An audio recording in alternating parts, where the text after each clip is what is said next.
लोकसभा निवडणुकीसाठी राज्यात यापूर्वी झालेल्या 2 टप्प्यातील मतदानाची टक्केवारी कडक उन्हामुळे घसरली होती। त्यामुळे तिसऱ्या टप्प्यात मतदानाची टक्केवारी वाढवण्यासाठी प्रशासकीय यंत्रणा कामाला लागली आहे। तिसऱ्या टप्प्यात 7 मेला मतदान होणार आहे। कोल्हापुरात 7 मे रोजी होणाऱ्या मतदानादिवशी विशेष काळजी म्हणून प्रत्येक मतदान केंद्रांवर प्रथमोपचार किट ठेवण्याबरोबरच ज्येष्ठ नागरिक, गरोदर माता यांनी सकाळी लवकर मतदान करून घेण्याचं आवाहन करण्यात आलंय। यासाठी जिल्ह्याची आरोग्य यंत्रणा सतर्क असल्याची माहिती जिल्हा आरोग्य अधिकारी डॉक्टर राजेश गायकवाड यांनी दिली। प्राथमिक आरोग्य केंद्र आणि उपकेंद्रांच्या ठिकाणी उष्माघाताच्या रुग्णांवर उपचारासाठी नियंत्रण कक्ष सुरू करण्यात आलाय।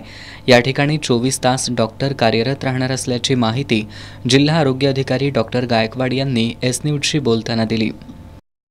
आपला जो हक्क बजावण्यासाठी आणि आरोग्यविषयक आपले निर्देशांक जे आहेत ते चांगले ठेवण्यासाठी पब्लिकच्या निश्चितपणे आम्ही प्रत्येक आरोग्य संस्थेत म्हणजे मतदान केंद्र आहेत ज्या ज्या ठिकाणी जवळपास 3,500 मतदान केंद्र कोल्हापूर जिल्ह्यामध्ये आहेत त्या ठिकाणी आम्ही फर्स्ट एड प्रथमोपचार kit first aid kit box प्रथमोपचार आम्ही जो औषधोपचार तो ठेवलेला आहे।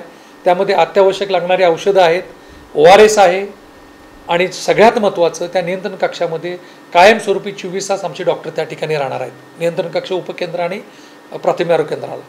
मतदानासाठी येणाऱ्या नागरिकांना कडक उन्हापासून घ्यावी लागणारी काळजी तसंच प्रथमोपचार किट कशा पद्धतीने ठेवण्यात यावेत याबाबतच्या सूचना शुक्रवारी झालेल्या बैठकीत करण्यात आल्यात।